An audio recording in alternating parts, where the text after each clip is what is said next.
Hello, everybody, and welcome back to World War One TV with me, Lucy Betteridge Dyson. And Happy New Year to you all.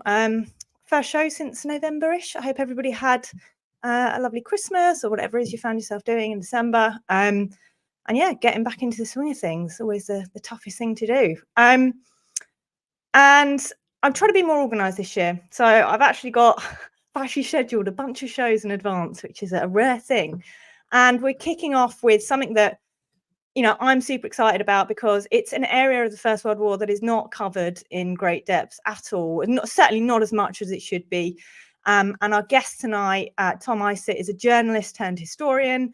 He's got an interest in First World War going back many years, and his book, Riding in the Rouge Zone, fully recommend. His first book, I loved it. I'm a big cyclist, as is my dad, who also really enjoyed it. So I'm really excited to have him on tonight to talk about something that he's been researching for a long time. If you follow him on Twitter, you'll know all about the Italian front. And he's got a new book coming out soon, so keep your eyes peeled and give him a follow on social media. We'll put all the links in the description here. And yeah, so I'll bring him in now. Hello, Tom. Hi, Lucy. How are you doing? Yeah, good, thank you. How are you? Yeah, good. Excited to be here. Yeah, and so I know that your interest in the Italian front comes from family connection, right? Correct. My grandfather served with the 48th Division in Italy for a little over a year. Yeah, I mean, it's so true, isn't it, that a lot of our interests, I mean, they just come from when, if you're lucky enough to have that family connection to the subject, you're just drawn into researching that. Yeah. But why is it you think that, do you think it's because certainly in Britain, it's just not an area. I mean, a lot of people don't even know about it at all. The general public don't even know that there was an Italian front. Is that because fewer British troops served there, or what's your kind of thoughts on why that is? Yeah, us Brits aren't very good at looking much further south than the Somme, really, are we? So, a lot of Brits don't even know anything about Verdun, for instance. So yes, and I think the fact that there were ended up with 3 divisions in Italy in 1918, I think that's a big contributor to it. But it's our reluctance to look at the World War One as a whole rather than just as a British Expeditionary Force experience. Yeah, and I mean, I couldn't agree with you more. It's something that we've said a few times on this channel that I think we are getting better, at kind of widening the net, as it were, and looking at other fronts, and certainly the contribution of other nations as well. You've travelled quite a lot, so you've spent a lot of time kind of on the ground, right? Tell us what that's like, because it's somewhere I've never, I'd love to, but I've not yet had the chance. Well, as a family, we love Italy anyway, so we go there on a family holiday once a year, and then I generally go back a couple of other times to explore various battlefields. So, I mean, it's incredibly beautiful. It's excuse me. It's such a different experience to the Somme or Ypres because there are mountains, there's coffee that's drinkable, there's fantastic food, all the things you don't get when you're on the Somme, you do get on the Italian front. And yes, it's a bit harder to get to, but it's so worth it because, you've got all that Italian food and culture and all the rest of it, as well as very interesting battlefields. And mostly you have the battlefields entirely to yourself. There is virtually no battlefield tourism going on in Italy relative to the Somme or Flanders. Yeah, absolutely. I mean, I've seen from some of the photos that you've shared as well of your travels that's a lot of it's just quite well preserved, isn't it, as well? Oh, it's amazing. Yeah, I mean, for anyone who's expects something a bit like the Western Front, it will completely blow their minds. Yeah, I must because it's so different. It's on my list. It really is, and I'm sure it's going to be even further up my list after tonight. So I'll bring your slides up, and I'll sort of hand over to you, and then guys, we'll have a chat and questions you've got, get them in, and we'll talk around them. There we go. Okay, let me do that. Okay, have you still got me? Yep, that's perfect. Okay, right. Well, this is, my name is Tom Isitt. As Lucy said, I'm a journalist turned author. and I've been researching the Italian front for a few years. Apologies in advance for my terrible pronunciation of Italian and Austrian names and Slovenian names. Like most Brits, I'm lazy. I never learned a foreign language. I still can't speak Italian, even though I go there all the time. So apologies for my terrible pronunciation. Let me give you a bit of background. A few years ago, I discovered a long forgotten bicycle race that took place across the battlefields of northern France and Belgium in April 1919. It was called the Circuit de Champs de Bataille. Absolutely fascinating race, one of the hardest cycle races ever held. But it was so awful that everyone promptly forgot about it. So I resurrected that. I rode the route of the race myself. And then I wrote a book about it, Zone Rouge. And that was brilliant. I loved it. I loved cycling around battlefields. I found that the bicycle is in many ways the perfect vehicle. You know, it transports you faster than walking, but it's more immersive. And that was such a great experience. I really enjoyed that. And during my research for that book, I discovered that my grandfather had fought on the Italian front. Excuse me. So, as any self-respecting journalist would, I started to dig into my grandfather's service history, discovered that he was with the 48th Division there. He stayed on until about April 1919 in Italy. He absolutely fell in love with the place, took my grandmother there many, many times after the war.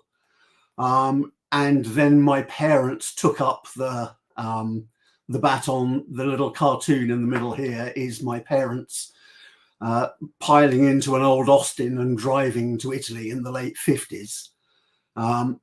They loved it. And I've been going there as a kid, as a grown up. But digging into my grandfather's record, I realized I knew nothing about Italy other than the fact that there was a battle at a place called Caporetto, which went spectacularly badly for the Italians. So I started to do reading and quickly realized that there really isn't very much written in English about the Italian front. So I read what little there was and then came up with a plan, which was to cycle the length of the Italian front. Having done the Western front, I thought I'll do this similar thing, but on the Italian front. I've got a quote here from Richard Holmes, which I think most of us would agree with, that the texture of a battlefield is best felt by walking the ground. And I've really taken Richard's advice to heart and tried to walk or cycle as much of this front as I could. On the map, the blue line are the front lines from 1915 to 1918.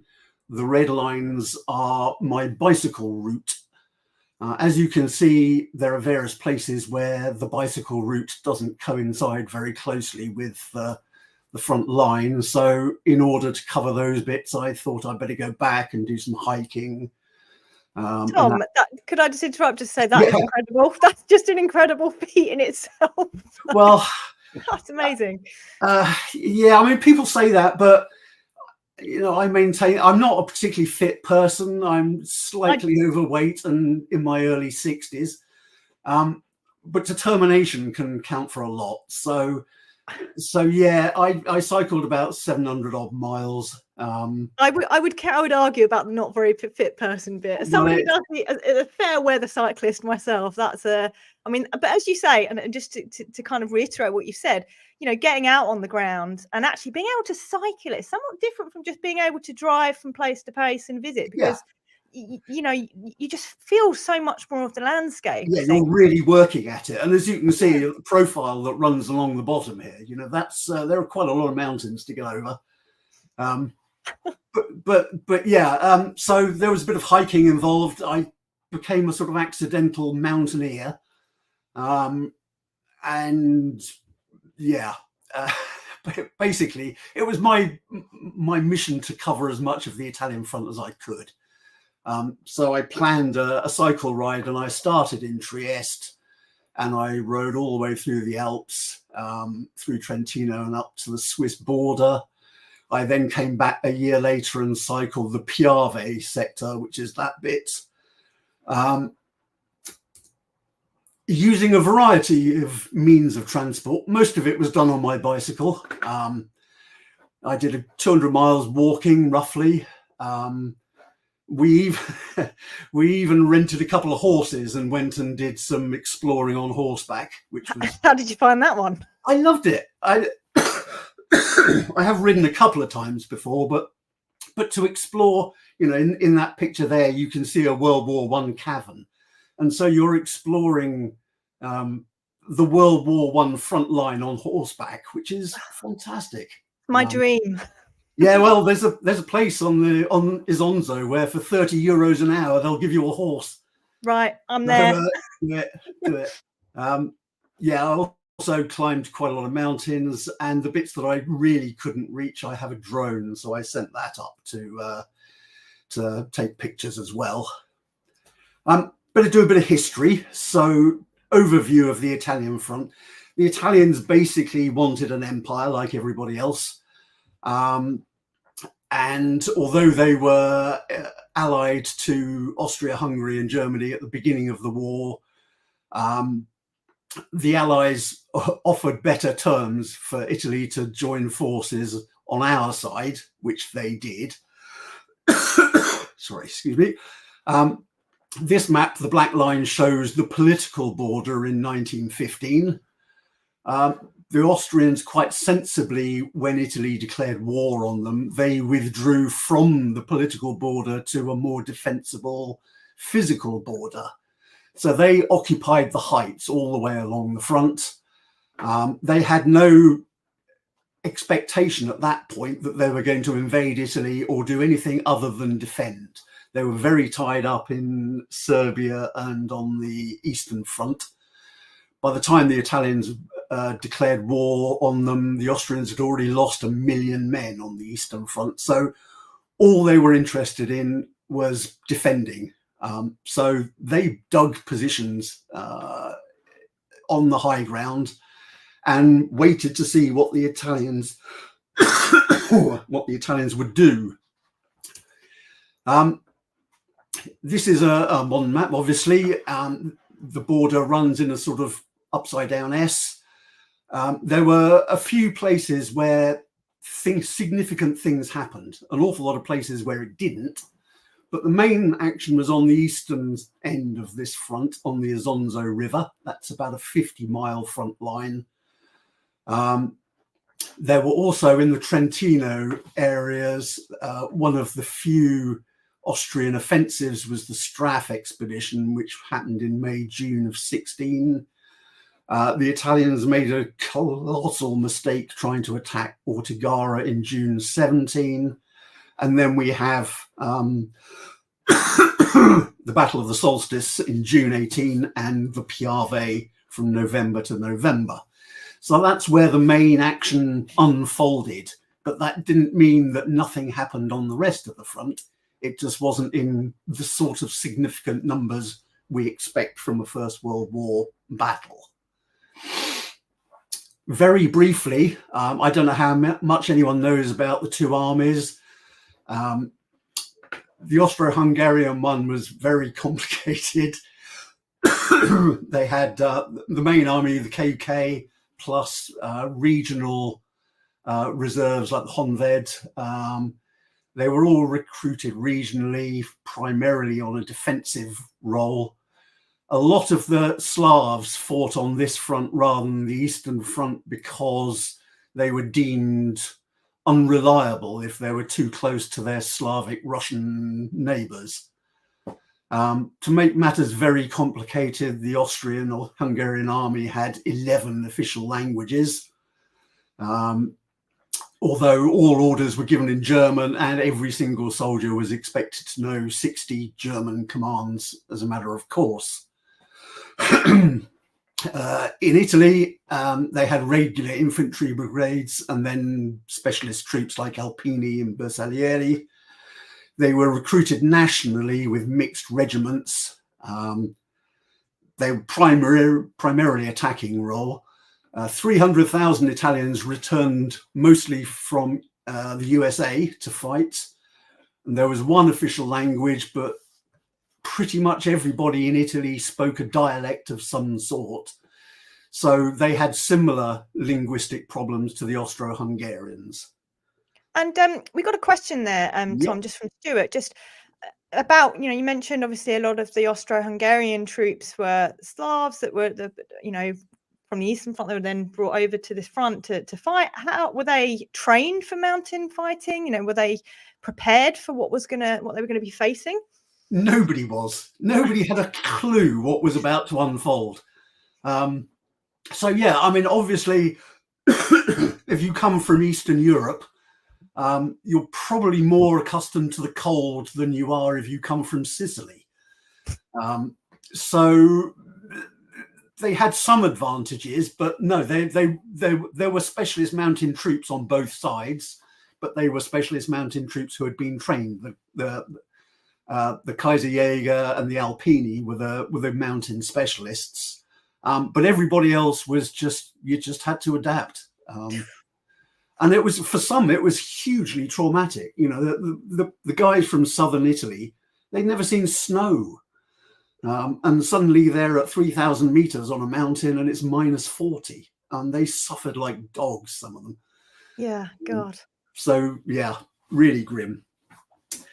At the outbreak of war, an Alpini general, Antonio Cantore, he wrote a report saying that ordinary troops could only operate up to 1,500 meters above sea level, and the Alpini could only operate up to 1,800 meters above sea level.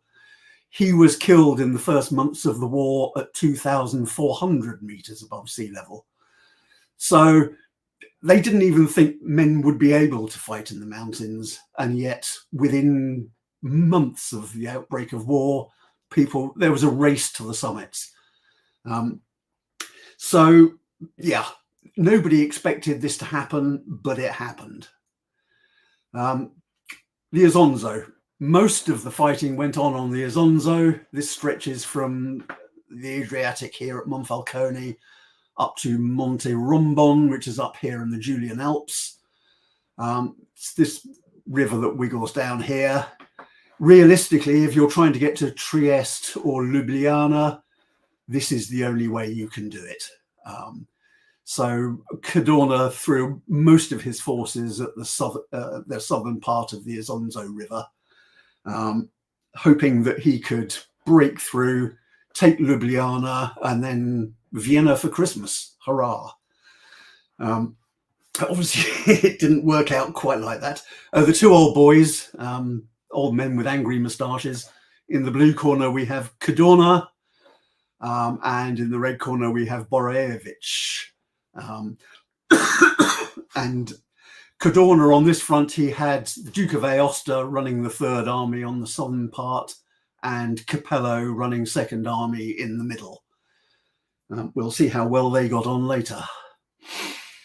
Well, in fact, we'll see it now, because the map on the left, 8 miles was the maximum penetration that the Italians managed in 27 months. 8 miles. I mean, we talk about lack of progress on the Western Front. Yeah. But this is, I mean, you will see why it took so long in a moment. But if you look at the map on the right, that defines the Carso battlefields, 34 square miles.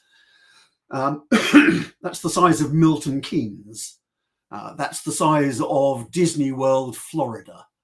And within the confines of that boundary, nearly 200,000 men were killed. So these were incredibly intense killing fields. I use the word fields advisedly because there are no fields on the Carso. But it was a tiny area where utter carnage took place for 27 months. And this is what the Carso looks like. It was described as a howling wilderness of stones as sharp as knives. And that's what it is. It absolutely is that. Almost no topsoil, so very little grows. You look at those rocks and then you imagine a high explosive shell landing on that. And not only do you have the blast and all the bits of shell flying around, but you've got 50,000 razor sharp pieces of rock flying about as well. All this in a place where no one had a tin helmet for the first year. It was an unbelievably horrible place to fight. There's no natural water. You can't bury your dead. It's freezing cold in the winter and well above 30 degrees throughout the summer. An unspeakable place, an absolutely unspeakable. I mean, it looks like just an inhospitable place to live, never mind to fight, you know. Yeah, virtually no one lives there even now. Yeah, and it's sort of rolling hillsides that are like this. This is a picture of Italian troops near Monfalcone. As you can see, you can't dig a trench, so you build a dry stone wall and shove a sandbag on top of it. It's not very secure. A direct hit from an artillery shell, and that thing it's become a weapon rather than a defense. What is interesting about this picture is you can see Monfalcone in the distance, and Gianni Stuparic, who was a very famous author, served here, and he used to go into town once he'd been relieved. He'd do his 4 or 5 days on the front line, then he would walk back into town, and he'd go to this cafe here, the Cafe Carducci, which still exists, and so there's very good coffee. So there was this sort of very weird disconnect between the horror of the Carso and the relative, I say relative, normality of Monfalcone. Very strange. One of the few places in World War I where there was actually street fighting. But most of the Carso looked like this. You could dig down a couple of feet if you were lucky. You could build up dry stone walls a couple of feet. But there was no water, and this was a colossal problem for both sides. Each army needed about 160,000 gallons of water a day. Let me see if I've just got that right. Yeah, 165,000 gallons of water every day by each side, and that had to be piped, brought in trucks. Because you know, looking at this landscape and what you're describing here, the practical problems of existing and supplying, and you know, we've spoken a lot about logistics on this channel, and this is a whole other ballpark when it comes to those challenges. Yeah, absolutely. To get water up there took a huge amount of effort. Absolutely colossal. A bit of a nerd alert here. Sorry about this. Love it. Geophysics. One of the really lovely things about the Carso is that the Slovenian government have done a geophysics survey of, well, in their whole country, in fact. But this, I don't know whether you can see, but we've got wiggly lines here. These are trenches that still exist on the ground. If I highlight them, you can see just how extensive the trench systems are. And they're still there. You can walk along all of those trenches. That's might need amazing. It is. You might need a machete, but you can go and stand in gun pits. You know, the gun pits are still clearly visible on the ground. There's a military village over here where, you know, the footings of all the buildings are still there. And there are hundreds of kilometers of existing trenches still there.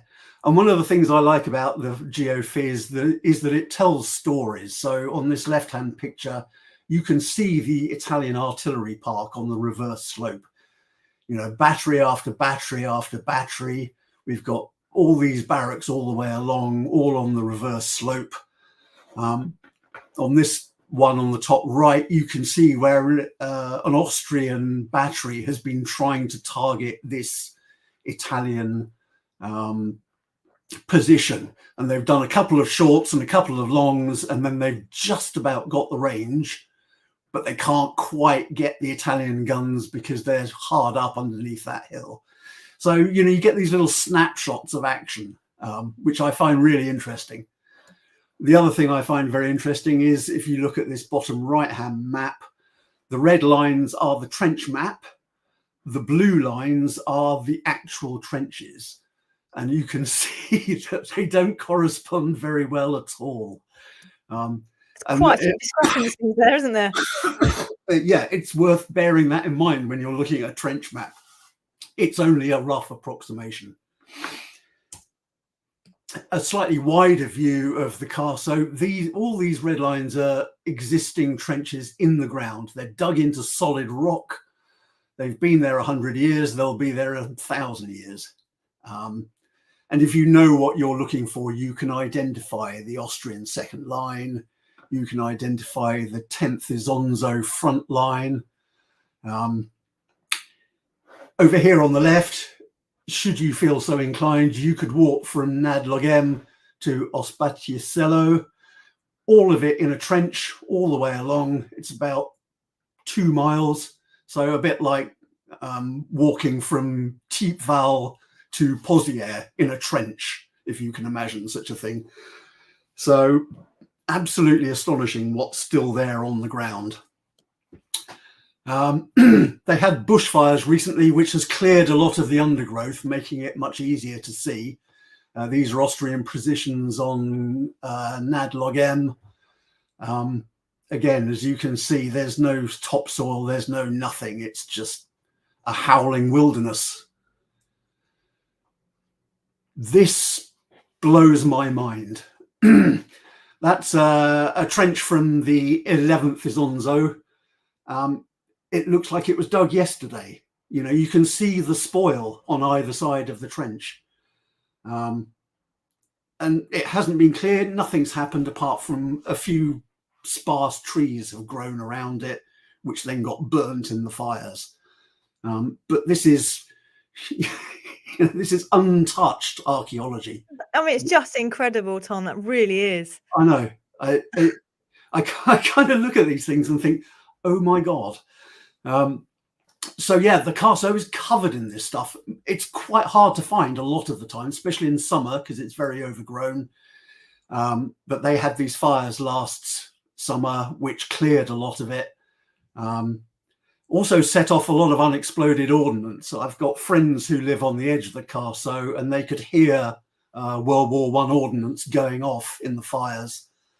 And a Slovenian fire crew nearly got taken out by a round that exploded next to their fire truck.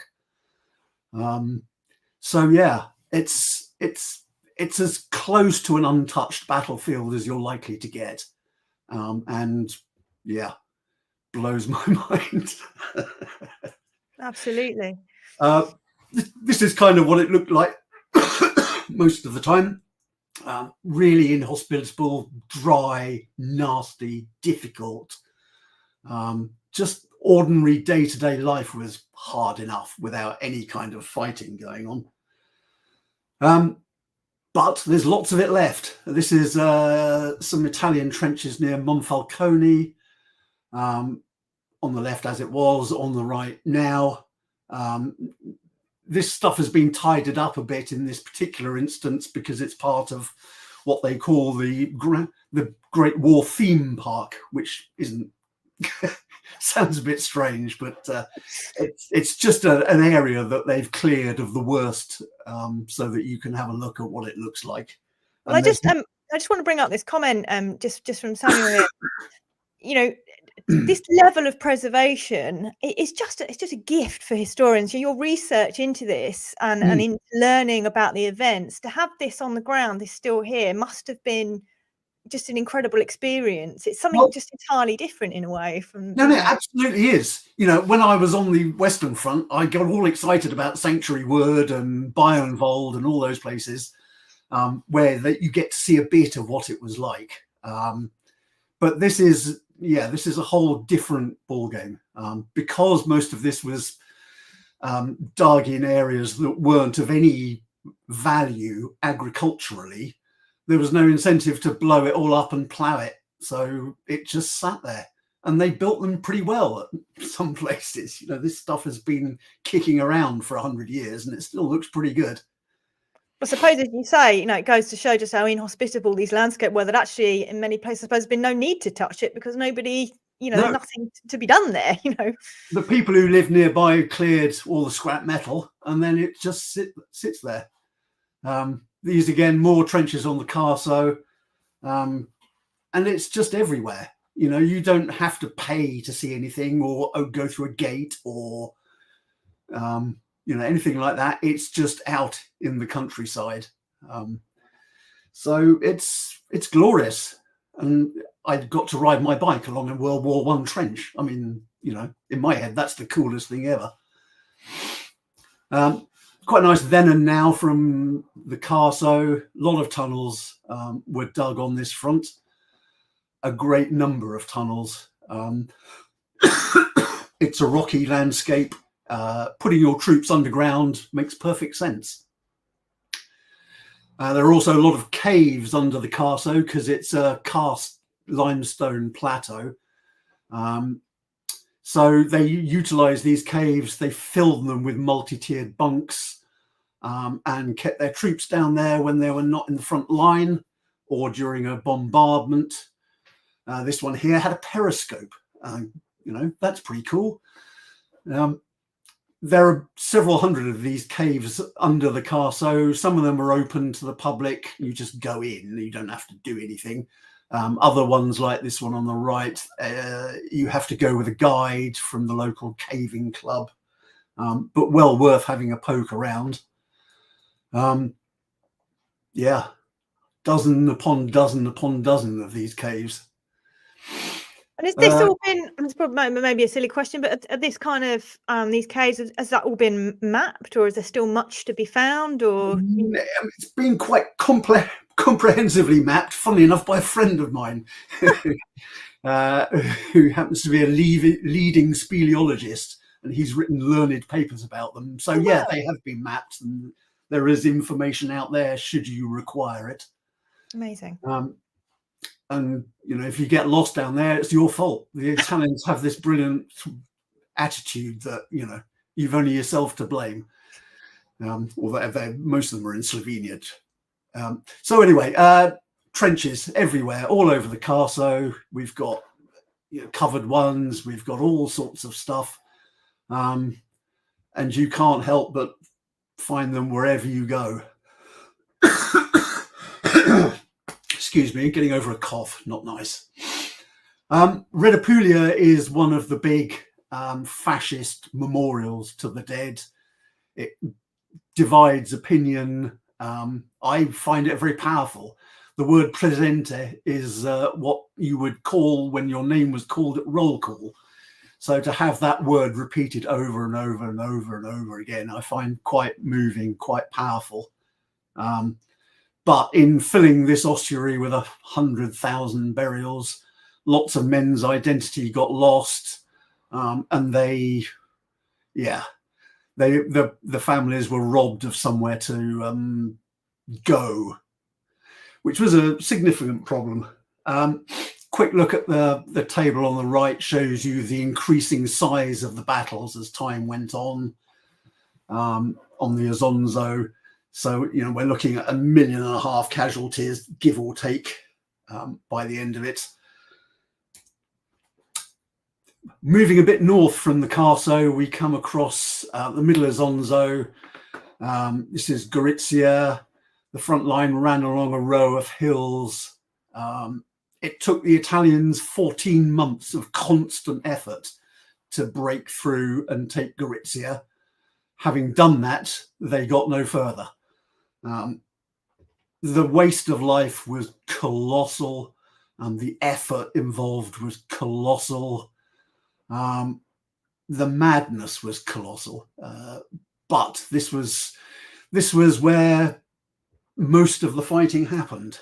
It all looks rather lovely now. If you look at this picture on the right, it looks a bit like Tuscany or something, doesn't it? Vineyards and what have you. There are 57,000 men in that ossuary there. It looks lovely now, but it wasn't lovely then. it was just impossible. Cadorna learnt nothing from what had been going on the Western Front, so he was all about the frontal attack. Yeah, there's been a lot of comments in the sidebar about his well, not very pleasant comments, you know, to put it mildly. Well, in some ways, Cadorna was right that attrition was going to win it, but it's not popular with your men. A little further north, we come to Monte Santo, or Svetogora, as it now called. These were the hills that the Italians were trying to get up. Italians in blue, Austrians in red, generally speaking. There was no vegetation left on these hills. It had all been blasted to atoms. So you're attacking up a 40-degree slope into barbed wire and machine guns. Not a stitch of cover, no rolling barrage in front of you, because they hadn't discovered that yet. It was bloodshed on a huge scale. A little bit of English interest on this slide. X marks the spot where British ambulance driver Geoffrey Winthrop Young lost his leg in a bombardment when he was trying to get his ambulance up to this ADS. He was one of Dalton's friends, and they skedaddled out of there during Caporetto together. So there was a British presence on this front, not a big one in the early days, but there were some Brits.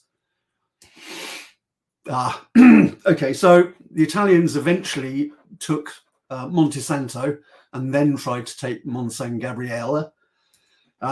After the Italians took Monte Santo, Toscanini turned up and decided he was going to lead a military band to the summit, where they would play martial music for the troops. This was the kind of idiotic stunt that happened on the Italian front the whole time. I don't even know what to say to that. I mean, you said madness a while back, and I'm like, what? I know. So literally within half a mile of the front line, Toscanini is conducting a military band.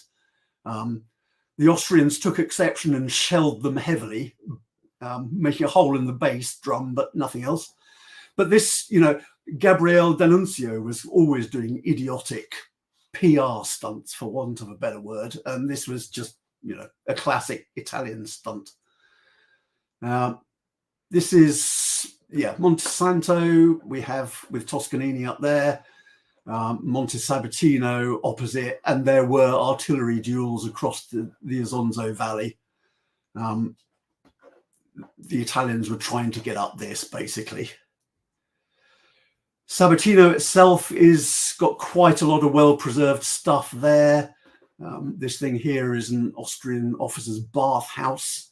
They had to winch water 500 meters up in order to fill their baths, but that's what they did. Lots of caverns, lots of tunnels. This was a strong point for the Austrians for, up until August 16. So, plenty to look at should you feel so inclined. Again, more pictures of Monte Santo gives you a pretty good idea of how difficult it was to take Monte Santo. This picture on the right is from Monte Santo looking along the ridgeline. Really difficult conditions and very well defended by Austro-Hungarians. Still on the Isonzo, a bit further north, we've got these mountains. Again, the Italians are pressing up these slopes the whole time. Quota 383 at the bottom of this picture. One brigade held this part of the line for 737 days continuously. One brigade. They were reconstituted endlessly, but the commander, Guido von Novak, he was there for 2 years. Never got a break.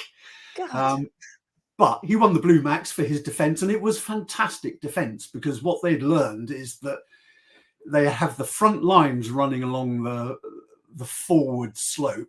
then they would dig tunnels through the ridge and have reserve lines and artillery behind. So whenever the Italians bombarded the front lines, they all ran inside and hid, waited for the bombardment to finish, then ran back out and manned their machine guns again. And it was incredibly effective. Here they are digging one of those tunnels through the ridgeline. My dog went exploring, was very, very freaked out by it. So make of that what you will. On the upper Isonzo, virtually nothing happened. The front line ran along these mountain tops. The Italians managed to take Monte Crun here and wanted to roll up the lines southeast rather.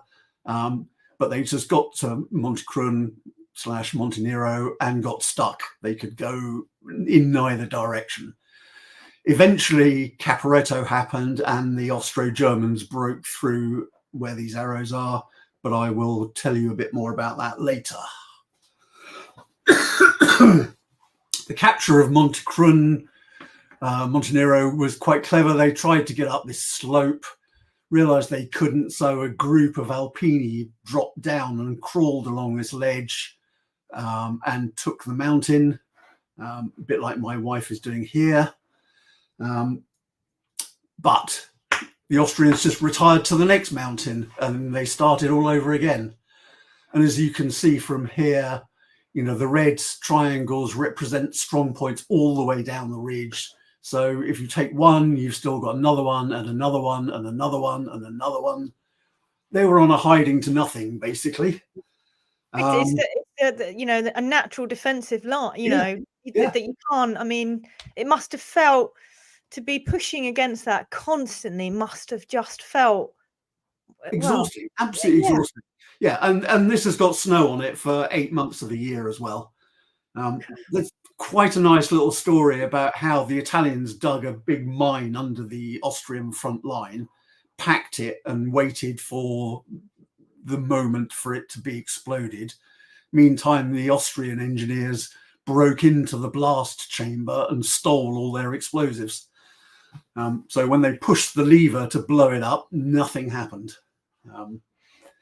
But you know, this is mine warfare at 2,500 meters in solid rock.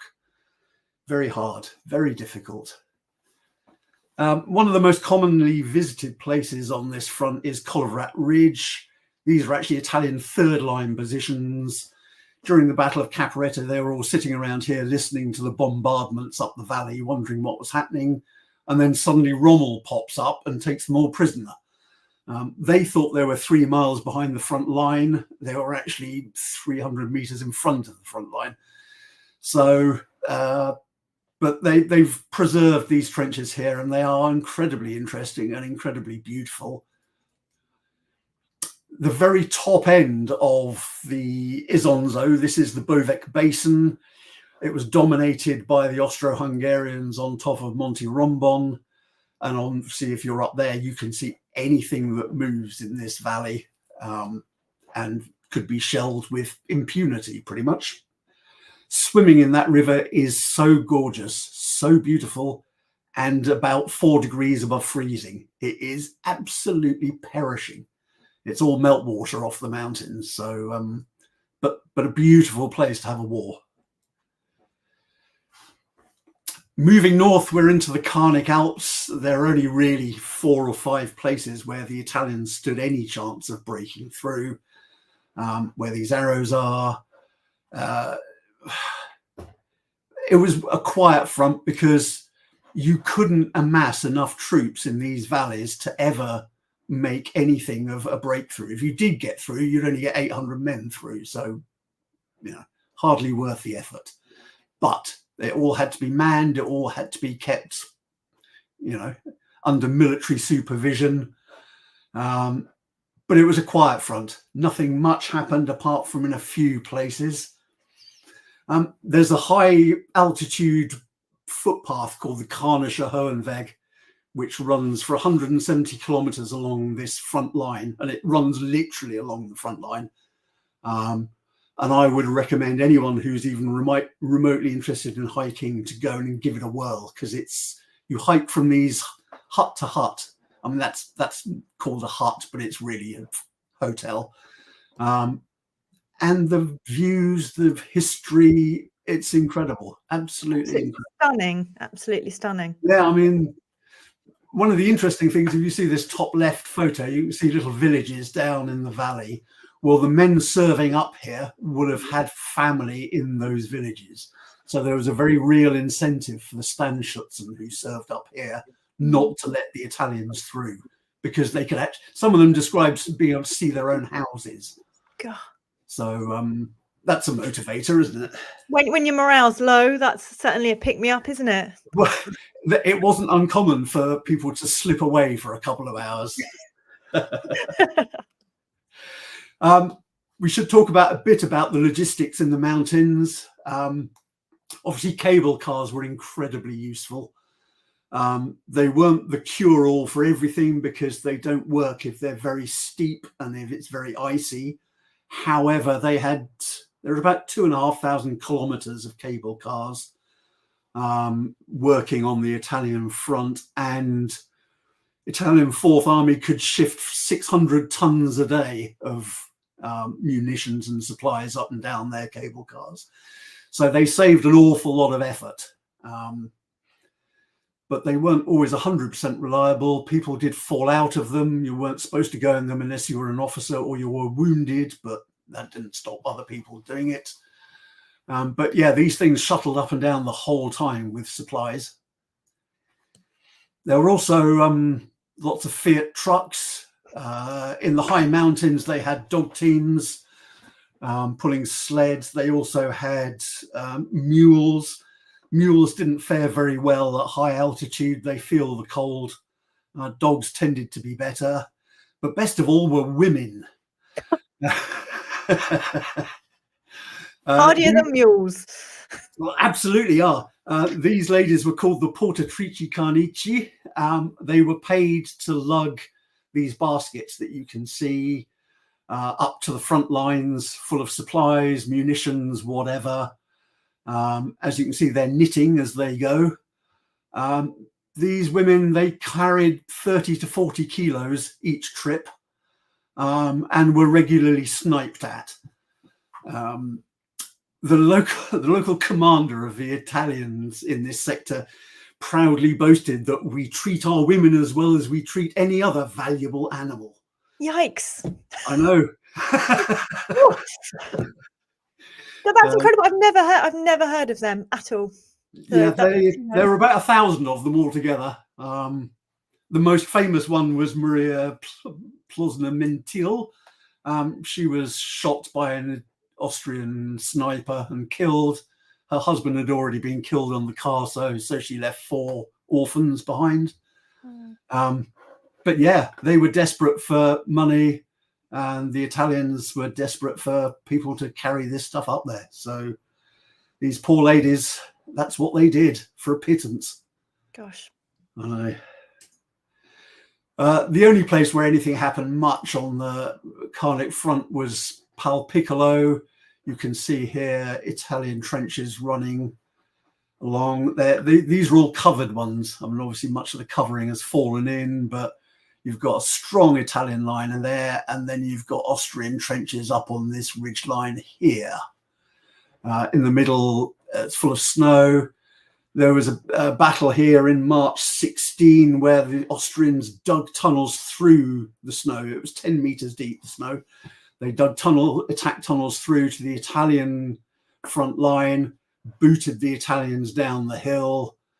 The Italians then booted them off again. A couple of hundred men were wounded in no man's land, but you had about 4 hours before you froze to death. So most of those who died in this battle died of hypothermia rather than their own wounds. But this is what happened. You know, if you weren't walking wounded, you were in trouble.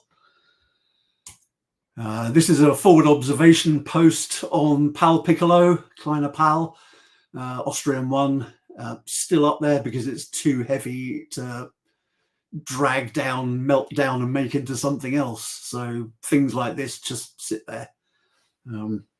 Quite an impressive Sentinel. You can see here at Pal Piccolo, there's a big mountain behind the Austrian positions, and it was vital for the Austrians not to lose Monticello, but they did. The Alpini climbed up this actually to the top. That's my son and I climbing Monticello on the Via Ferrata, which is Via Ferrata is an iron way, and it's literally, well, those stemples banged into cracks in the mountain, and up you go. I was very keen to do some Via Ferratas because they are a significant aspect to this war. That's how the troops got to the front line. That's what you call experiencing the battlefields. I think that is walking the ground or climbing the side of a mountain. I do question my parenting at some points, but my younger son Harry, he's a good climber. He's a much better climber than I am, and he's also much stronger than me, so he takes on my heavy stuff. But I absolutely love climbing these things because, yeah, they are a direct connection to what the men did. You know, you're jamming your hand into the same crack that some other Alpini did, or you're using the same footholds. And I find that really quite emotional.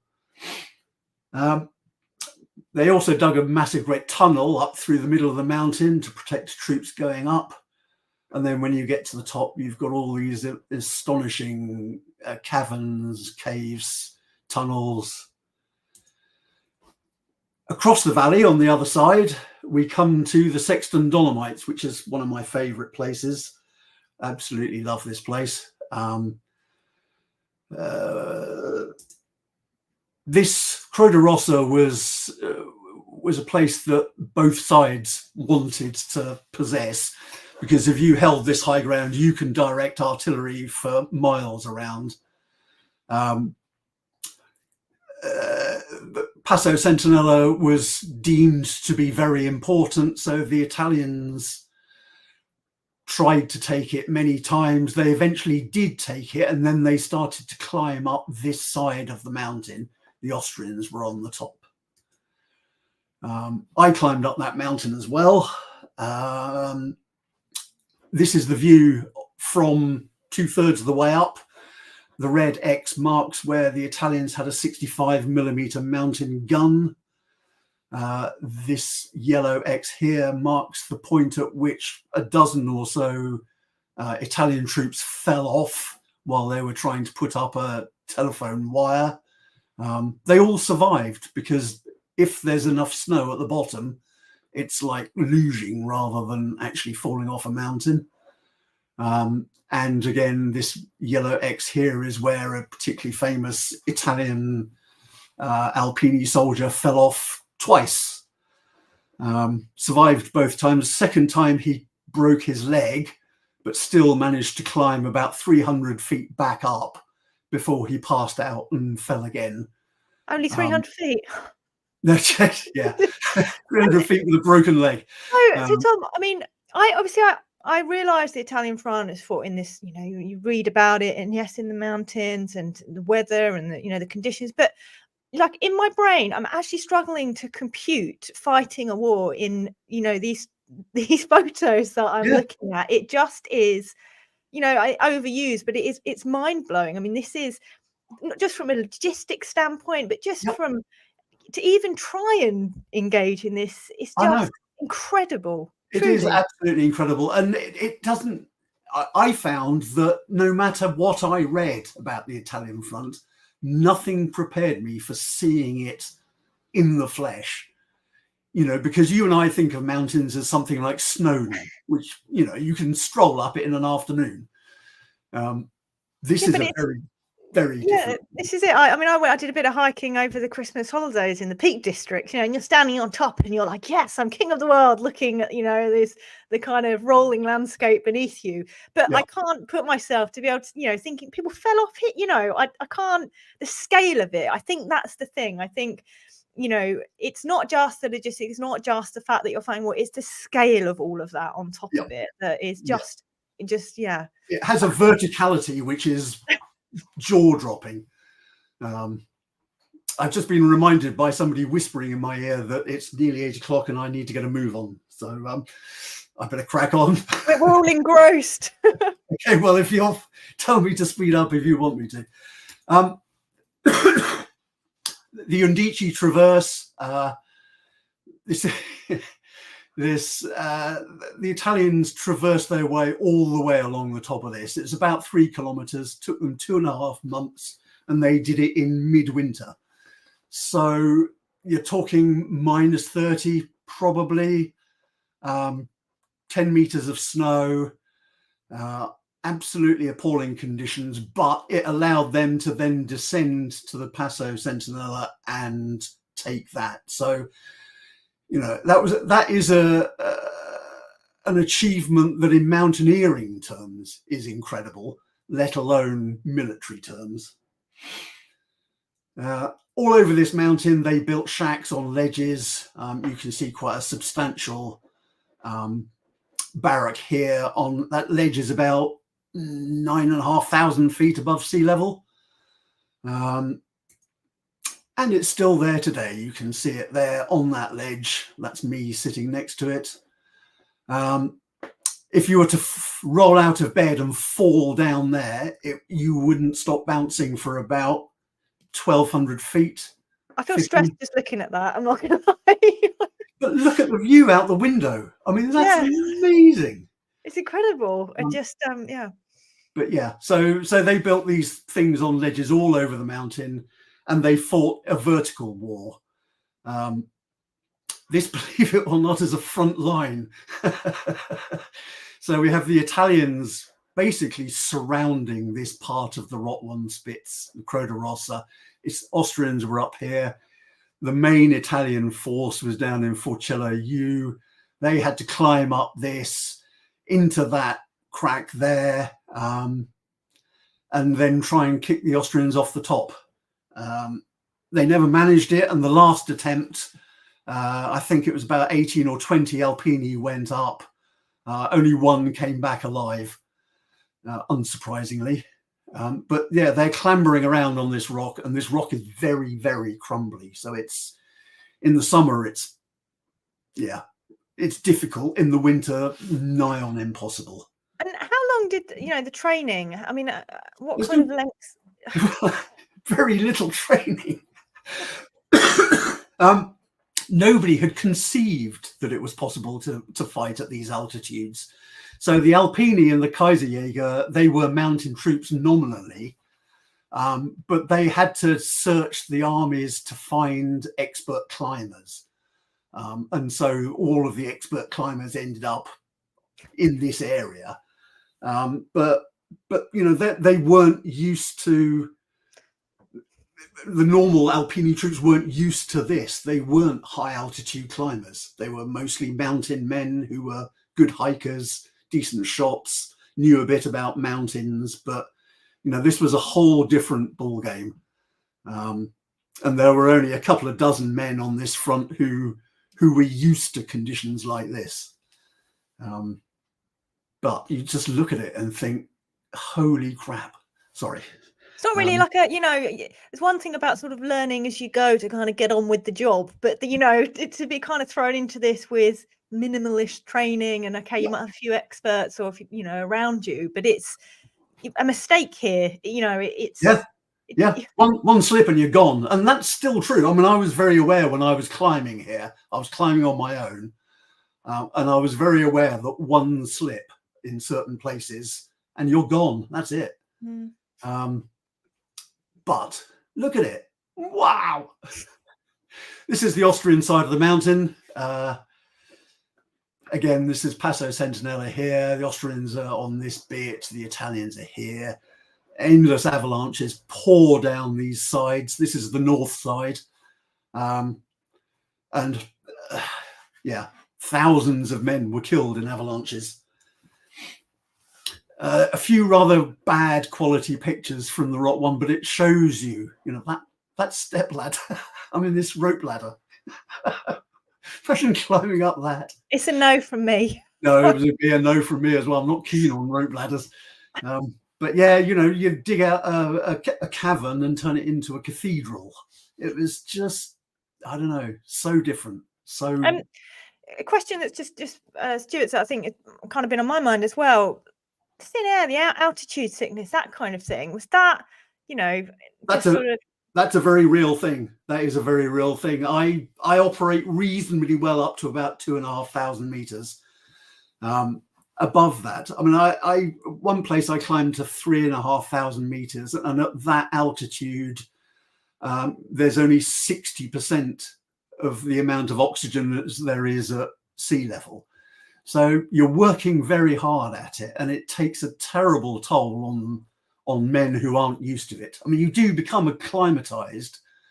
One of the issues that I had was getting enough calories in me. You know, these guys were not on a good diet, and modern mountain soldiers expect to consume 6,000 calories a day. These guys would be lucky if they were getting 2,500 calories a day. So you're in constant calorie deficit, and your heart is having to work 50% harder. It really takes a toll, and most guys serving in these conditions would have to go down for a week or two every couple of months, simply because it's very hard on the body. But winter clothing, you shouldn't laugh, but you know, you wore whatever you could get your hands on in order to stay warm, stay alive.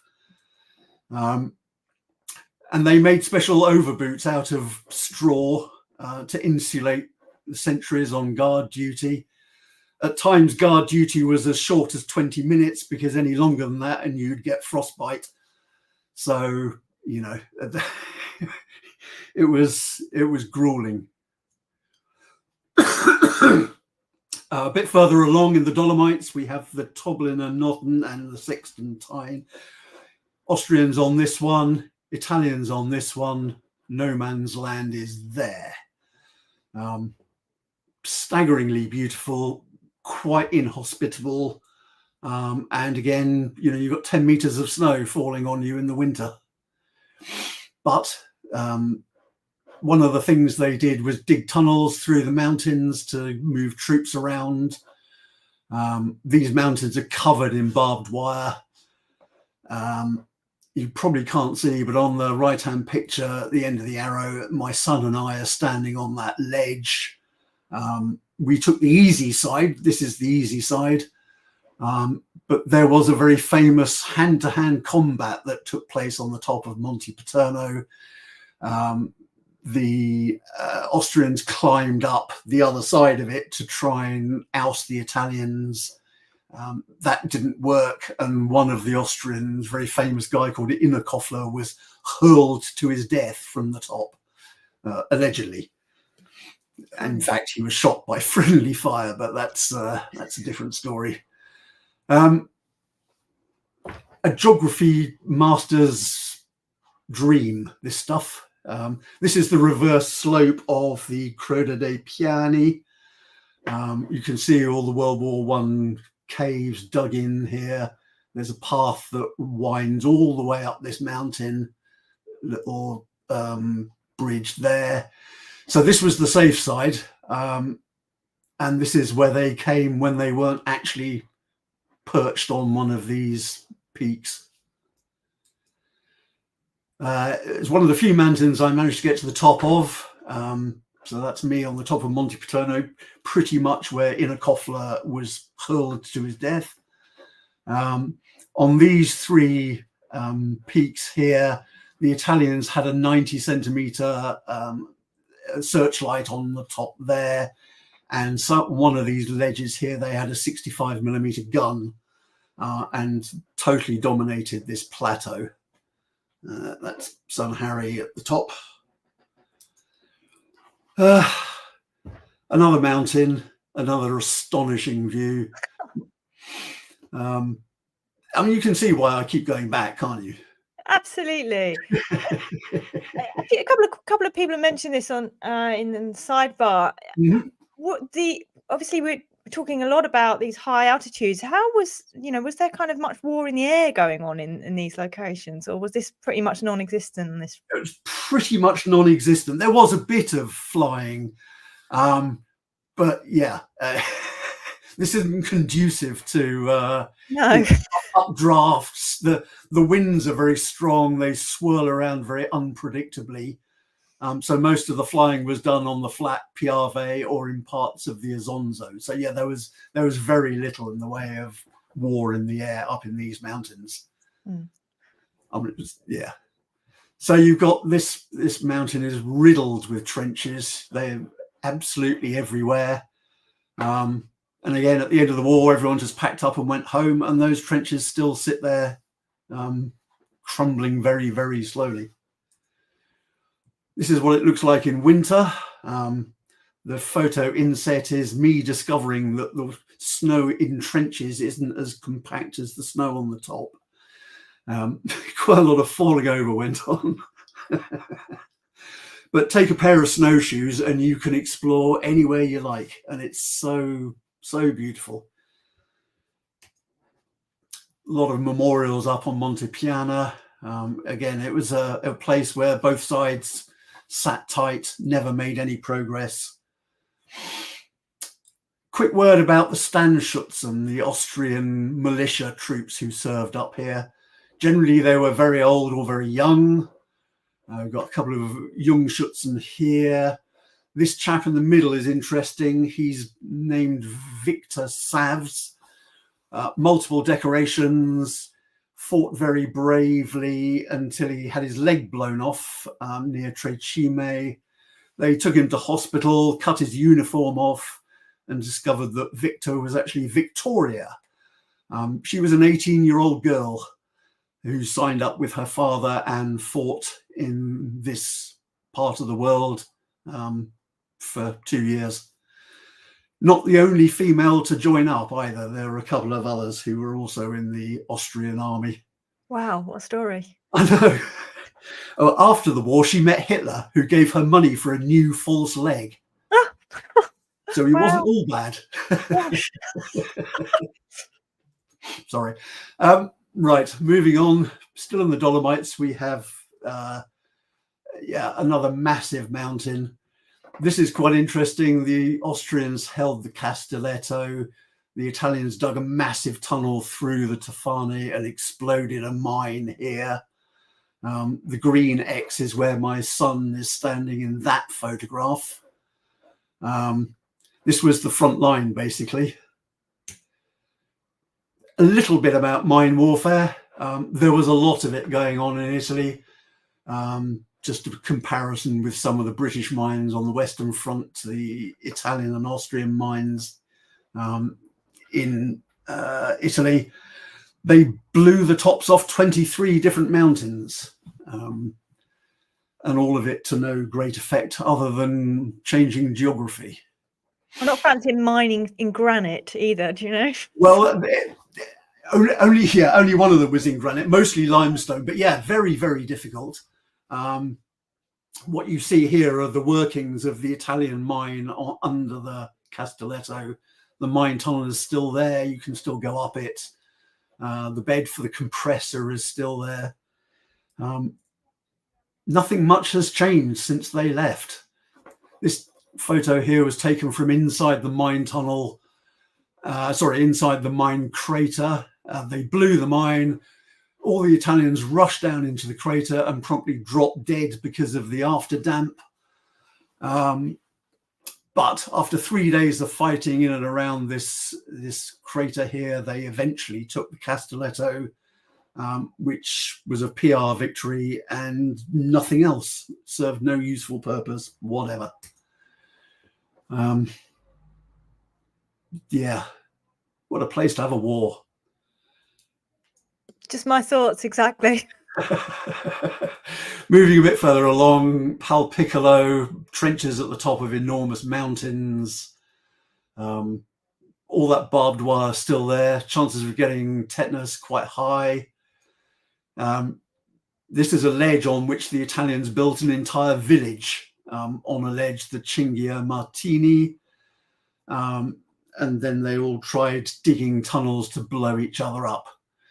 They also lowered men on ropes with hand grenades, and they threw grappling irons up to try and hoik the bloke off the mountain above. Just mental. You know, this is World War One, unlike anything anyone's seen anywhere else. I mean, we talk about the kind of learning process and tactics, and this is, you know.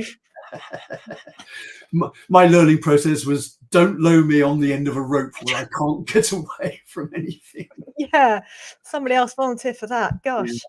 So yeah, all this was going on at the, you know, 8, 9, 10,000 feet above sea level.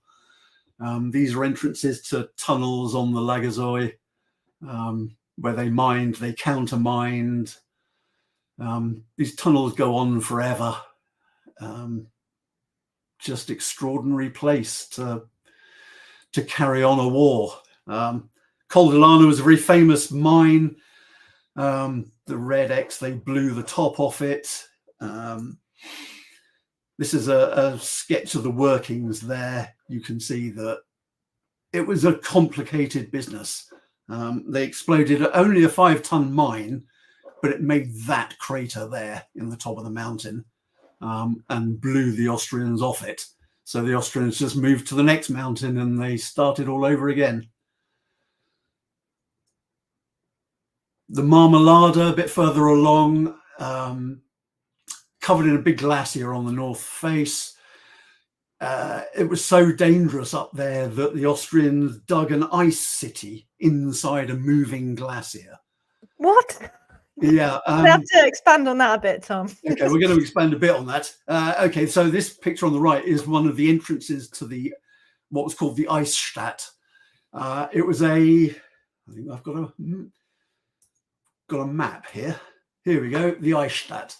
So underneath, about 20 meters below the surface of the glacier, they dug tunnels, and there was a telephone exchange, there was a hospital, there was a chapel, there was sleeping accommodation for 250 men. It kept them safe, and it was warm-ish. It was 0 degrees inside the glacier, whereas on the surface it might be minus 30. An incredible feat to be able to do that, you know. Yeah, I mean, it was unspeakably horrible living down there because everyone had these smoky old lamps. Yeah. And you came out after a couple of days with a black face and the world's worst asthma. But it was better than being machine gunned, blown up, or swept away by an avalanche. So yeah, they built this ice city to escape from the avalanches, and they are a significant hazard on the Marmolada. Here are just a few avalanche photos. And these are pictures within the Eisstadt. That's a bridge across a crevasse in the Marmolada Glacier. And this is a picture. They basically built wooden huts within the glacier so that they could stay out of the bad weather and the shelling. It's like, this is like a real lesson to me on the determination of man to fight a war, you know, and then to survive and live in those conditions. I would, you know, in my wildest dreams, I couldn't think that they built living accommodation inside a moving glacier. Do you know, it's like, it's just beyond anything, really. The thing that my takeaway from it is, imagine what good they could have done. You know, if we've got all this effort and manpower and ability, put it to good use. Right. This is it. It's like, these are incredible things, and it's just, yeah, as I said, you know, when man is pushed to that kind of position in warfare, what can be done, you know, the things that are pulled out of the bag to make war happen. Yeah. No, it's absolutely extraordinary, and the sort of madness of it is, astonishing. I'll try and speed it up a bit. This is the top of the Marmolada. That's my son Harry there. It's quite strange to be clambering around on something that has the potential to kill you quite easily. And then you look down there and there's a ski school having a ski lesson. Quite surreal. But the Italians wanted to take quota 153. It's this one up here. They put ladders. I don't know whether you can see on here, there are ladders going all the way up. And those ladders still exist today. I wouldn't go anywhere near it because that's a 3,000-foot drop down there. But, you know, the determination to get up this mountain and then round there to take that position is, it's just lunacy, absolute lunacy. This is the Marmolada. This is the normal route up the glacier. Harry and I climbed that in 2018. 2 years ago, an avalanche came down here and killed 11 people. So this mountain is still killing people today. I wouldn't go anywhere near this glacier anymore. It's just too unstable, much too dangerous. But it's an impressive piece of ice, really is.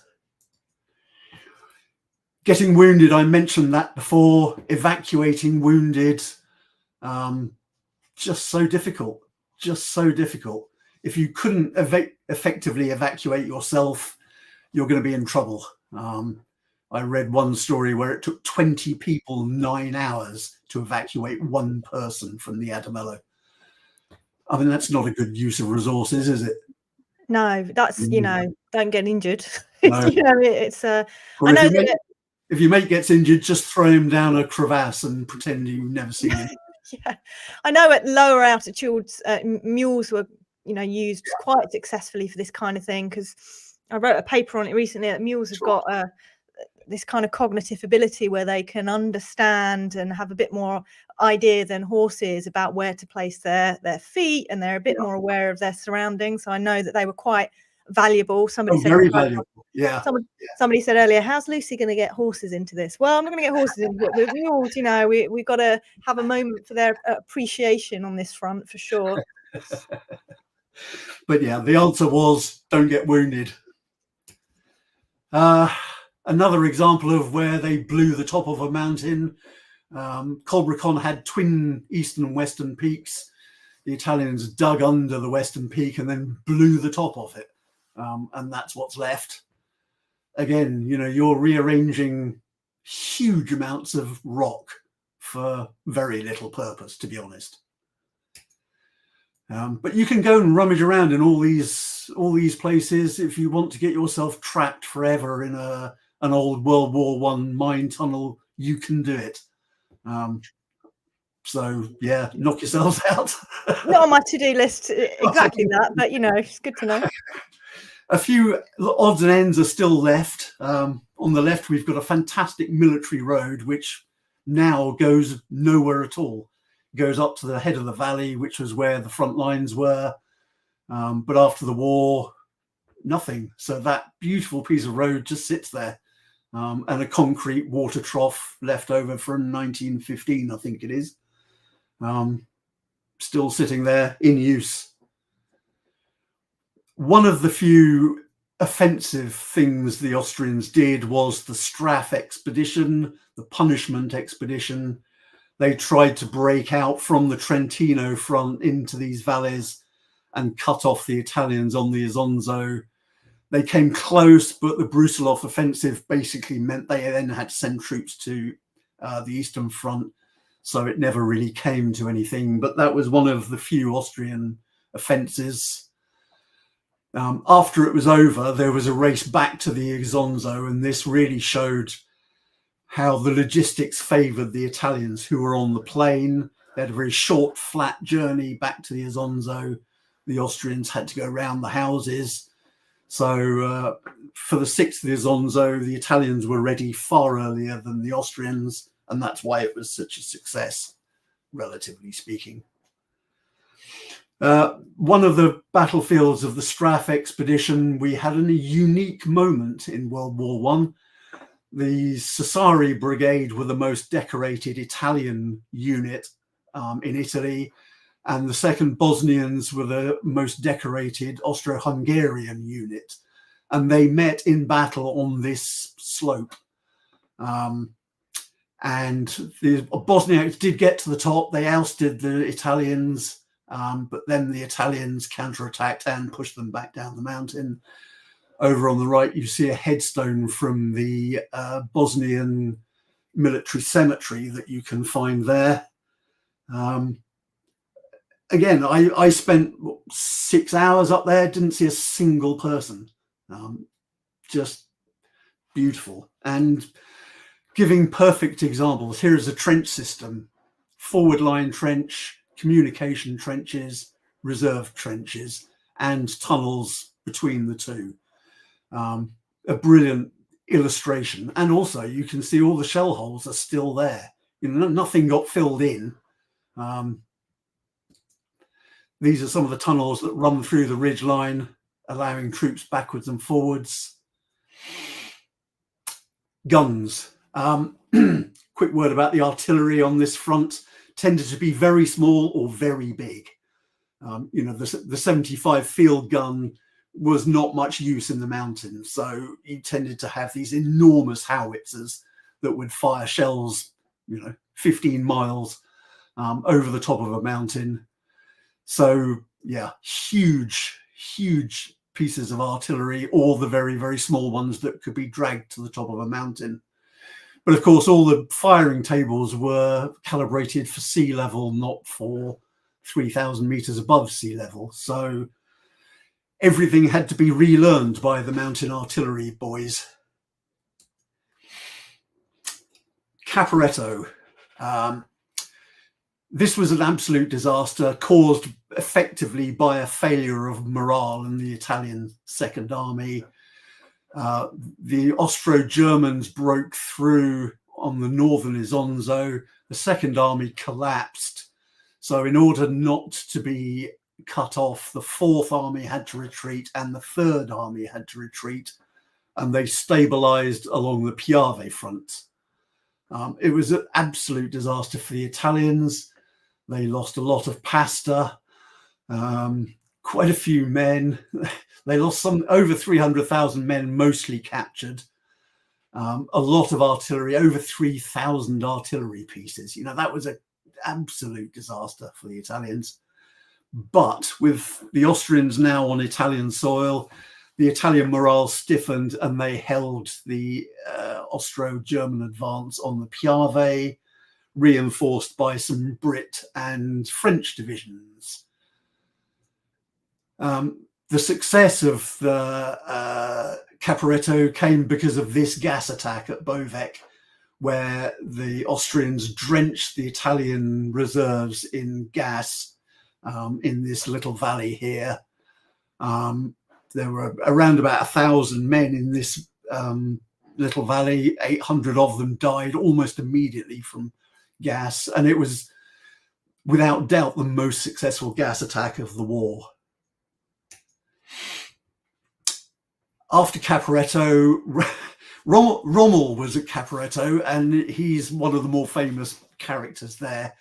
And this shows his advance from Crania all the way to the foothill of Grappa. And if you look at the stats, his advance under the auspices of his boss, Sprucer, 245 miles in a month, captured 20,000 prisoners. It was an extraordinary feat of arms. And Rommel's reputation was very much built on that particular escapade. He eventually got the Blue Max for it. Yeah, that is, I mean, that's some incredible figures there. Yeah, absolutely extraordinary. The amount of cocaine they must have used in order to do that. Yeah, because they just marched and marched and marched and fought and marched. Astonishing, absolutely astonishing achievement. Up on the Altipiano, the British sector, I'm not going to dwell too much on this because it's well covered by various historians. But the Brits were up here. 2 divisions of the Brits were up here. It was mountains, but not very high mountains. It's a high level plateau. Here we go. This is the front line. We have the 48th Division and the 23rd Division. My grandfather was with a gun somewhere back here. And the 48th Division were disgraced because they let the Austrians in. During the Battle of the Solstice, the Austrians actually managed to break into the British positions, albeit very briefly, and then we booted them out quite quickly. But this was seen as a terrible loss of face by the British, who then sent Fanshawe home in disgrace, rather unfairly, in my opinion. But this was not a good place to be. As you can see at the back, there's no room for manoeuvre. There's no room for defence in depth.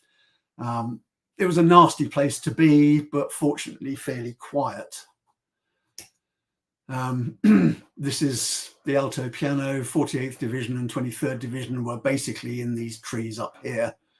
And they sat tight from November till from November till November, basically, a year up there. The Piave river sector was more familiar. It was flat, it was wet, it was more what the British were used to. It was a static line from November 17 until the Battle of Vittorio Veneto. That was in November 18. Where at the time the Austrians had pretty much collapsed by that time. Some war memorials on the Piave front, some British cemeteries there as well, men from the 7th and the 23rd Divisions. I must tell you about Donald MacLean, 18-year-old lad, Canadian. His first combat flight, he was shot down and killed. 100 years later, some vineyard owners dug up his dog tags in their vineyard, so they built a little memorial to him. And they've left the gate open so you can go into their vineyard and pay your respects to this poor bloke. He was only 18, first combat mission. But I like the fact that they've built a little memorial to him. As I said, Vittorio Veneto, it was a relative walkover compared to what had gone before. The British divisions spearheaded it. The Austrians had virtually collapsed by that point. So after a week or so of fighting, they signed an armistice on the 4th of November. Not much to see there nowadays. Quite a lot more to see at Monte Grappa. This huge bastion. It was the sort of last part of defence before the plains. There's a huge ossuary there.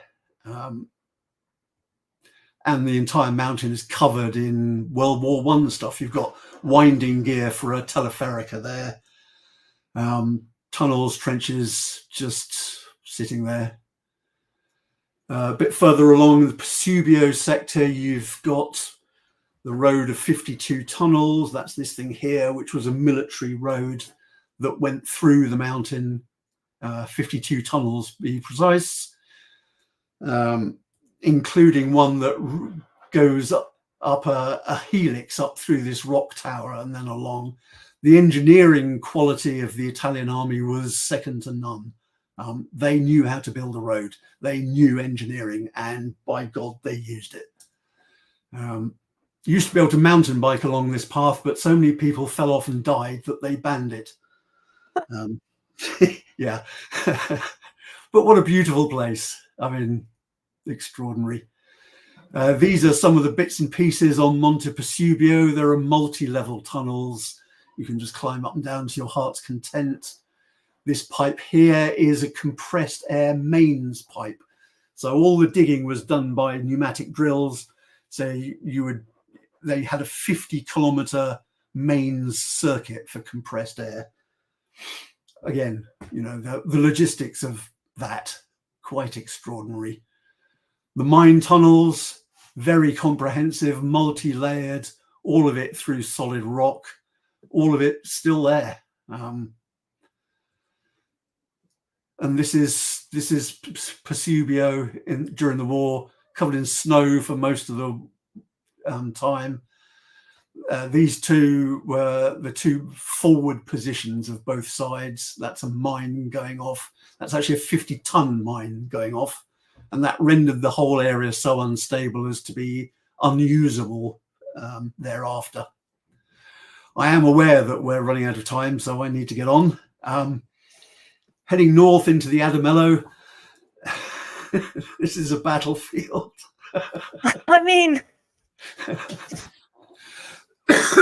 I don't. Yeah, what do you say?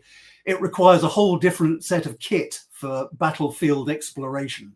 You know, you're now into snowshoes and crampons and ice axes and God knows what else. But oh my goodness, it's so beautiful and so empty and so, I don't know. I was born on the edge of the fens, so for me this is mind-boggling stuff. Keep an eye on that cloud because it came for me in a big way there. Found out how quickly the weather can change up here, and it changes in moments. And suddenly it's -10 and snowing hard. Lot of unexploded ordnance, lot of barbed wire, because it's just too remote for anyone to go and salvage or clear.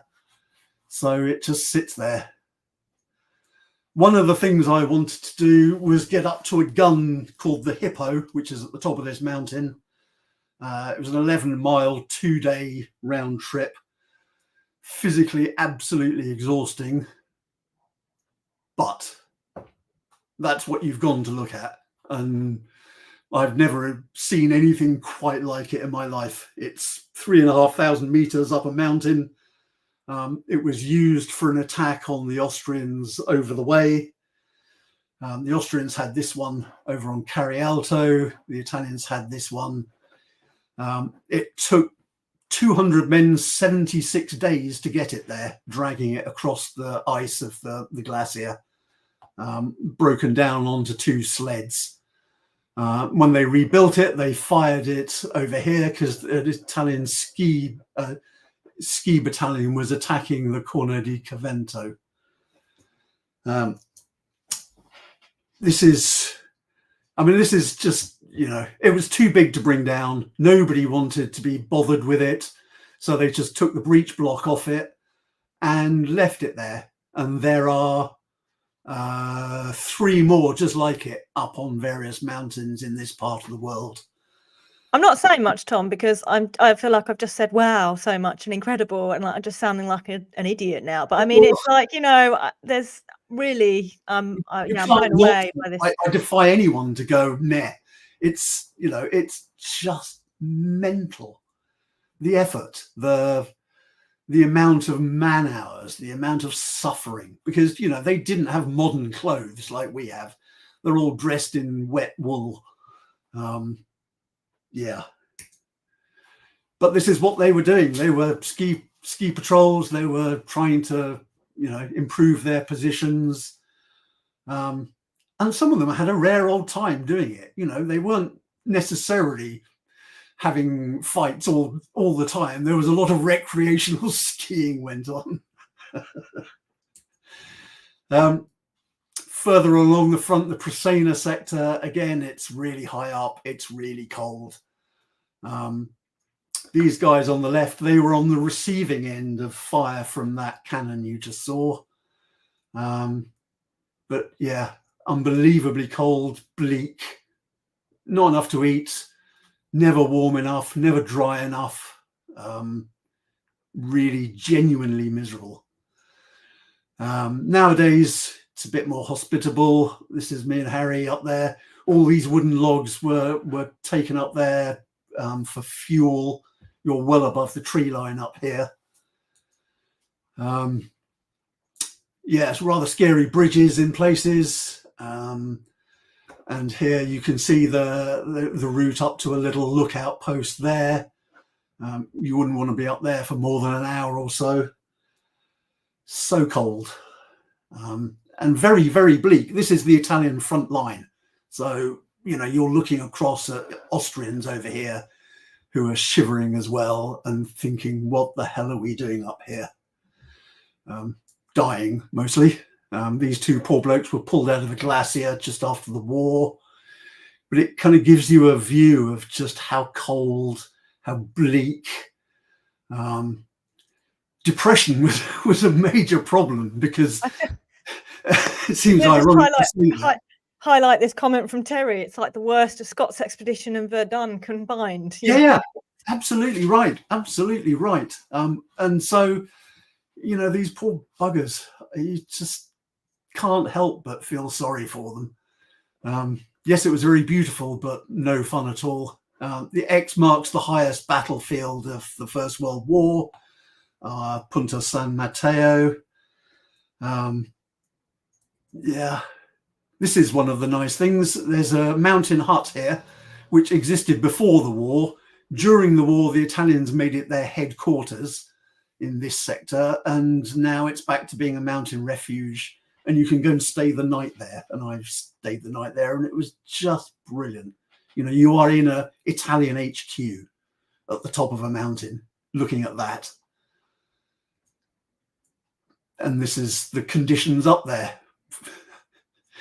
Very cold, very miserable. This bloke was interesting, very long haired for an Italian colonel, but he was Alpini colonel, and he did exactly as he liked. This was his own personal fiefdom, and no one told him to get a haircut. I mean, least of your worries, right? Exactly that. This is me and Max up there one time. Took my glove off for literally about a minute and a half to take a photo, and I got frost nip, and I couldn't feel my fingers for about 4 hours afterwards. This was the front line, the Thorweitzer Spitz, Beikmangratz, Trefoyer Eiswand, Schneelock.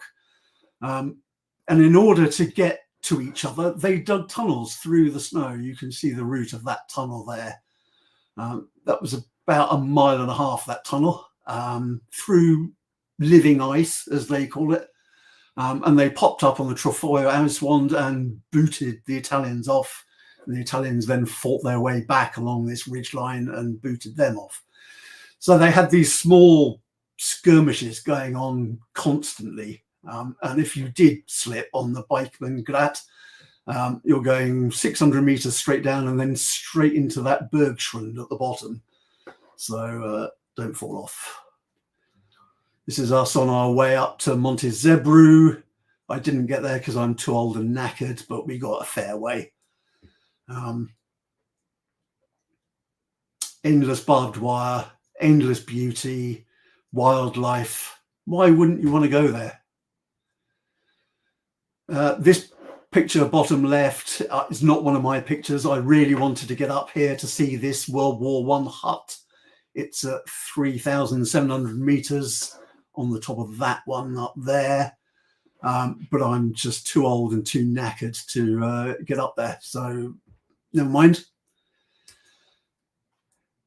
These are the conditions they endured up there. Any fur coat, any fur lined, anything, as much wool as you could put on. And they dug a lot of tunnels up here. These are the main tunnels. Something in the region of, I think, about 13 kilometers of tunnels in ice, including ice staircases, which seems foolhardy to me, but there we go. And all of this was to protect their troops and to sneak up on the enemy. Above ground, it looks like this. Absolutely stunning. Again, very few people around. Best to be roped up when you're on a glacier, because if you do fall down a crevasse, you might not appear for another 100 years. In the middle of this glacier, the Cevedale, is Tre Cannoni, which is a rock with 3 of these cannons on. That's not the original mount, obviously, but they were tipped over after the war had finished, but people have put a cradle back up so that they can see what they look like then. But 3 of these, they were captured from the Italians during Caporetto and then used against the Italians on this front. I showed this picture to my mother and she said, it looks like they're having a war in a ice cream. And you kind of think, actually, yeah, it does look a bit like a Viennetta. This is the very end of the northern part of the Italian front. Very inhospitable. There's me sitting on a bit of concrete, which marks where the Italian border, the Austrian border, and the Swiss border all meet. And that is the very northernmost part of the Italian front. Very briefly, if you want to read further about the Italian front, I recommend these 4 books. Isonzo by Schindler is excellent, really, really good piece of work. Gooch is good. Thompson, not bad. Root, not bad. I'm so sorry. It went on and on and No, on. I will not hear a word of an apology. It's been just incredible. In fact, I starred a comment from someone, which for me, you know, this is one of the most eye-opening presentations I have seen. You know, just stunning photographs. Just amazing to learn more. It's really hard not to just, I mean, as you may have guessed, I am totally obsessed with the whole thing. And to try and rein myself in is really difficult. No, and I can completely get it. I mean, I even looking at these photos, you know, it's somewhere I'd love to visit. I can't imagine having been there and walked those routes and those battlefields. I can well understand how, you know, you can't stop, you can't get away from it because there's so much to learn. And you know, I'm sure we're all, and everybody watching is looking forward to the release of your book because you know, yeah, you know, what we said at the very beginning, this is not something that's covered in great depths. You know, we've got a little bit better in the UK at looking further afield than the Western Front, but there are things within this presentation that have blown my mind completely. Yeah. You know, so yeah, thank you so much, Tom, for sharing with us, and everybody has thoroughly enjoed it. A real pleasure. And as I said, I could hear my wife outside my study go, "Hurry up!" Well, certainly not on our account. It's been a privilege. Reassuring to know. Definitely. You didn't pull the plug on me halfway through. No, thank you very much. And yeah, we'll have to get you back again. You know, obviously you're going to be busy with your book for a while, but when it's all done and dusted, you'll have to come back and share some more with us. I'll be absolutely delighted to. Lovely. Yeah. Thank you, Tom. Thank you so much, Lucy. Good night. Well, that's it, everybody. I hope you enjoyed the show as much as I did. I'm pretty sure you will have, looking at the sidebar. And thank you for everybody for your chat and your contributions as well. And I will see you again on the 13th of January when we've got Carla Jean Stokes, who's going to be talking us through some photographs that may or may not, you know, be real from the Western Front, and just unpacking some of the myths around some of those images. So yeah, that's it. Have a good day, good evening, wherever you are, and I'll see you again soon.